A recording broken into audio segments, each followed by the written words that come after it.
అదిరెన్ సంచ మహేశ్వరంకి అతి సమీపంలో HMDA approved villa ప్లాట్లు ఈఎంఐ మరియు బ్యాంక్ లోన్ సౌకర్యం అందుబాటులో. బ్రీదింగ్ ట్రబుల్ వస్తుంది, ఇక్కడ హోల్డ్ చేసి ఆపరేషన్ చేయాలి, చేయకపోతే పోతాడు, చేస్తే వాయిస్ పోతుంది అన్నారు. అప్పుడు ఆ తండ్రి ఏం డెసిషన్ తీసుకుంటారు, మనిషి కావాలి, చేయమన్నారు. చేశాక ఆ హోల్ పెట్టారు, ఆపరేషన్ చేశారు. మా వదిన కోసం కౌరం పెంచాం. అన్నయ్య ఇదిగా సీరియస్గా ఉంది, బాబులో అమ్మలోని రాశాడు రమ్మన్న. ఇంకోటి ఏంటంటే ఇంకా 1 గంట అర్ధగంటలో పోతాడనగా. నేను ఈ ప్రపంచంలో నేను ఇందాక చెప్పాను 81 yearsలో ఏ బుక్కుల్లో కానీ ఏ రామాయణం భాగవతంలో కానీ నేను చదవలేదు, నేను చూడలేదు, నేను వెళ్ళే. 1 గంట ముందర పోతాడనగా 3 రోజులు చూస్తాడు, వాళ్ళు రావట్లేదు. నా ఉంగరాలు అనేక ఉంగరాలు అన్నీ పెట్టుకున్నాడు, వాచ్ పెట్టుకున్నాడు, పట్టుపంచి కట్టుకున్నాడు, దుబ్బ వేసుకున్నాడు, ఇలా బొట్టు పెట్టుకున్నాడు. మా అమ్మని పిలిచాడు. మా అమ్మ కాళ్ళకి దండం పెట్టి, అమ్మ నాకు మంచి జన్మించావు, నేను మళ్ళీ చక్రం తిప్పుతా అని కాగితం మీద రాశాడు. నువ్వు ఇంటికి వెళ్ళిపోవమ్మా అన్నాడు కాళ్ళకి దండం పెట్టాక. వాయిస్ పోవటం వల్ల అన్ని పేపర్ మీద రాసి చెప్తున్నారు మీకు చెప్పాడు. నేను అప్పుడప్పుడు మద్రాసులో నేను మా వదిలిని మా వదిలిని బట్టుపడుతున్నా, ఇలా ఉంది పదాన్ని, అక్కడ ఉన్నా. బాబీ, మా అనంతు, మా నాన్నగారు అందరూ, మా పచ్చళ్ళు అందరూ ఉన్నారు ఇక్కడ. మా అమ్మనేమో ఇంటికి పొమ్మన్నాడు. అమ్మ వెళ్ళండి. మా అమ్మ టెరిసెస్ హాస్పిటల్ నుంచి అమీర్పేట మా ఇంటికి వచ్చేటప్పటికి అన్నయ్య పోయాడని వార్త వచ్చింది. వాడు ఏంటంటే 3 రోజులు చూసిన పిల్లలు, నా భార్య రాలే. ఈ శిలని ఎక్కిస్తాగా బలవంతంగా అలా బిగబెట్టేసి అవుట్. తర్వాత పోయాక మా వదిన బెజవాడికి వచ్చి ట్రైన్లో, అక్కడి నుంచి ఫ్లైట్కి వచ్చేవాడికి అప్పుడు బాడీ ఇంట్లో. ఇది ఏంటంటే నీకు ఎక్కడ వస్తుందంటే నువ్వు కష్టపడి, ఇది నా చొక్కా, నేను కష్టపడి సంపాదించా, నా డబ్బుతో నేను కొనుక్కున్నా, ఈ చొక్కా నువ్వు తీసేసుకున్నావు, మా ఇంట్లో నీ దొంగతనంగా పట్టుకుపోయి చిట్టన్న నా చొక్కా దుబ్బేశాడని నువ్వు పోలీస్ రిపోర్ట్ ఇస్తే ఎలా ఉంటుంది చెప్పు. నా సొంత చొక్కా నువ్వు పట్టుకెళ్ళిపోయి మళ్ళీ రివర్స్ నా మీద ఇచ్చేలాగా ఆయన జీవితం అలా అయిందా చివరికి? అదేంటి అంతే కదా, నేను సంపాదించుకున్న డబ్బు. అక్కడ ఏం చేశాడు అన్నయ్య, ఇక్కడ ఉన్నాడు కదా, పోయి ముందర హాస్పిటల్ జాయిన్ అయ్యి ముందర కానీ ఎప్పుడు ఎవడవుతుంది వాళ్ళ జేబులో డబ్బులు తీసేవాడుగా. ఎవరో అందరూ వస్తాయి, జూనియర్ ఆర్టిస్టులు ఎవరైనా వచ్చి డబ్బు లేదు నాకు దగ్గర, ఇప్పుడు ఏం డబ్బు లేదు, క్యాష్గా లేదు. నీకు ఇందాక చెప్పానుగా ప్రాపర్టీ ఎంత ఏంటి, ప్రాపర్టీగా ఉంది. నేను పూర్వంలా దానం చేయలేకపోతున్నా, నా దగ్గర ఏం లేదు ఇప్పుడు అన్నాడు.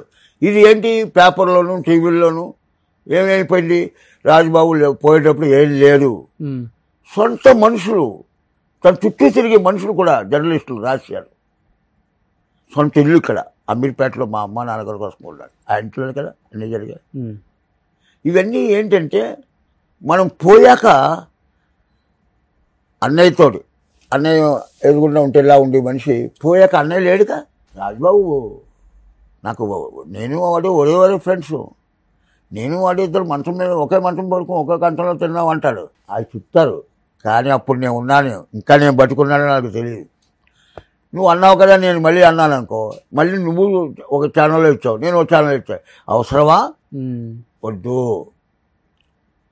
అన్న లైఫ్ ఎలా గడిచిందో ఎలా వెళ్ళిందో నాకు తెలుసు. కానీ 47 సంవత్సరాలకి మీరు గాడ్ ఫాదర్ లాగా భావించే మీ నాన్న ఫిగర్ అనుకోండి, నా అన్నయ్యని అలా 47 సంవత్సరాలకి అలా 7లా చూసినప్పుడు నిజంగా చిట్టన్న కంట్రోల్ చేసుకోగలిగారా మీరు? కాదు, మిగతా వాళ్ళంటే చిన్నవాళ్ళు. నువ్వు నమ్మవు.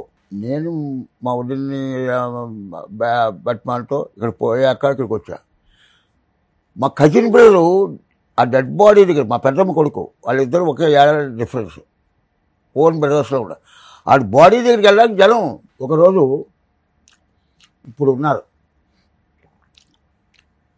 బాలకృష్ణ గారు పిక్చర్ షూటింగ్ ఏవిఎంలో, రాఘవేంద్ర డైరెక్షన్, ఎలా ఉంటారు జనం. ఈ అల్లు అరవింద్ గారు, మళ్ళీ ఒక దేవి ఫిలిమ్స్ ప్రసాద్ గారు, అందరూ ఉన్నారు అక్కడ. బాలకృష్ణ ఓపెనింగ్ అంటే దండలు అభిమానులు అందరూ వస్తారుగా. శేఖర్ బాబుని ప్రొడ్యూసర్ ఉండేవాడు, రాఘవేంద్రతో పిక్చర్ చేశాడు. ఆ దండలు అన్నీ లేదు, బాలకృష్ణ అన్నీ ఒక బలం మీద వేస్తున్నారు. నేను అలా చూసా ఆ దండలు అన్ని కేసి.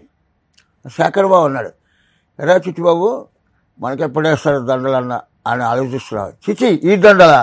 మా అన్నయ్య బర్త్డేకి మహాలింగపురంలో ఉన్నప్పుడు దండలు తెచ్చి కొన్ని వేల దండలు వస్తే ఈ దండలు అన్నీ లేదు, ఆ గదిలో పెట్టి కంట పెట్టుకోవడం మీద వేయించా. అన్నయ్య పోయినప్పుడు లేదు, ఇక్కడ పబ్లిక్ వేశారు దండలు. పబ్లిక్ నన్ను పబ్లిక్ పెంచింది, నేను పబ్లిక్లోనే పోతాను అన్నాడు. అలా పోయిన ముందు దండలు వచ్చాయి. ఈ దండలు నేను టెంపరీ, ఆ దండలు కావాలి నాకు. అయిందా? బాగా అయిందా శేఖర్ అన్నాడు అల్లు అరవింద్ గారు. బాగా చెప్పాడా? ఈ లోపల రాగదా ఏంటంటే ఇలా అన్నా. అంతే, ఈ దండలు ఇది పేరుని బట్టి వేస్తారు, పోయాక వేస్తే దండలే కరెక్ట్. తననివాడు నేను పబ్లిక్లోనే పోతాను. అలాగే పంజాబ్ ఆ ఇంటి దగ్గరే లక్షల మంది జనం పబ్లిక్. అలాగా అందరూ వచ్చారు ఆయనతో యాక్ట్ చేసిన వాళ్ళు. ఎన్టీఆర్ గారు, ఏఎన్ఆర్ గారు, మన నాగేశ్వరరావు వచ్చారు, రామారావు, జయలలిత గారు లేరు. రామారావు ఉన్నారు కానీ రాలేదు, మిగతా వాళ్ళందరూ వచ్చారు. ఒకటి ఎవ్వడు ప్రతివాడు కూడా ఇందాక చెప్పాను సార్, మనిషి చేయమన్నది బతుకున్నది కాదు బతుకు, మనిషి అన్నవాడు చచ్చిపోయాక బతకాలి. అదే ఇప్పుడు రాజబాబు నువ్వు నిజంగా నేను ఒక తమ్ముళ్ళే చెప్పట్లే, నాకు నేను రాజబాబు తమ్ముడు, నువ్వు నా తమ్ముడు కూడా. నువ్వు ఏ స్టూడియోకి వెళ్ళు, ఆ జనరేషన్ ఇప్పుడు జనరేషన్ చూడకపోయినా ఒక లైట్ బాయ్ కానీ, ఒక కెమెరామెన్ కానీ, ఒక కెమెరా అసిస్టెంట్ కానీ, ఓ అసిస్టెంట్ డైరెక్టర్ కానీ, ఓ డైరెక్టర్ కానీ రాజబాబు దేవుడండి అంటారు. ఆ పేరు సంపాదించారు. అసలు రాజబాబు గారు ఈ జనరేషన్ కూడా తెలియని వాళ్ళు ఎవరన్నా? ఇప్పుడు అది నెక్స్ట్ మా అన్నయ్య పిల్లల్ని మా అన్నయ్యతో అనివ్వండి, అన్నయ్య నువ్వు చేసిన దానాలకి ధర్మాలకి నీ మంచితనానికి నీ పిల్లల్ని నడి రోడ్లో నుంచోబెట్టు, కోటీశ్వరులు అవుతారు అనేవాడు. అలాగే ఇవాళ వాళ్ళు ఏం చేస్తున్నారు పిల్లలు? ఇప్పుడు అమెరికాలో సిలోటీలో ఎక్కడో సియాటిల్ అక్కడ ఓన్ సాఫ్ట్వేర్ కంపెనీ. ఇప్పుడు జీపీఎస్ ఉంది, కార్ జీపీఎస్ వాళ్ళది ఓన్ సాఫ్ట్వేర్. ఏది గూగుల్ మ్యాప్స్ అవి మొత్తం మన కారు జీపీఎస్ ఉన్నది, అది ఆ సాఫ్ట్వేర్ వాళ్ళది. 10 కోట్ల ఇంట్లో ఉంటున్నారు. ఇప్పుడు నేను చెప్పాక ఇందాక 40 కోట్లు, ఇప్పుడు ఎంత ఇంటున్నాయి? 200, 300 కోట్లు అయి ఉంటాయి చెన్నైలో. అది ముట్టుకోకలే, ఏడాదికో 2000కో చూస్తారు. కానీ వాళ్ళు ఆ పొజిషన్లో ఉన్నారంటే చేసింది మంచే కదా. వాళ్ళు ఆ పొజిషన్లో ఉన్నారంటే అన్నయ్య చేసిన దానాధర్మాలు చెప్పారు కదా. 9 years 11 years బాబులు వాళ్ళిద్దరిని మా వదిన ఇప్పుడు ఉన్నారు, పిల్లలతో ఉన్నది, ఆవిడకి పాదావందనం చేయాలి. ఎందుకంటే ఆవిడే ఆ పిల్లల్ని చదివించి బీఎస్సీ కంప్యూటర్ చేసి అమెరికా తీసుకెళ్ళి అక్కడ ఉద్యోగాలు చేస్తూ ఇప్పుడు ఓన్ సాఫ్ట్వేర్ కంపెనీ పెట్టుకుని ఉన్నారంటే, అంత స్టేటస్లో ఉన్నారంటే ఆవిడే. ఆమె జాగ్రత్త చేశారు. తర్వాత జాగ్రత్త చేయడం, చదివించుకోవడం, పెద్ద చేయడం.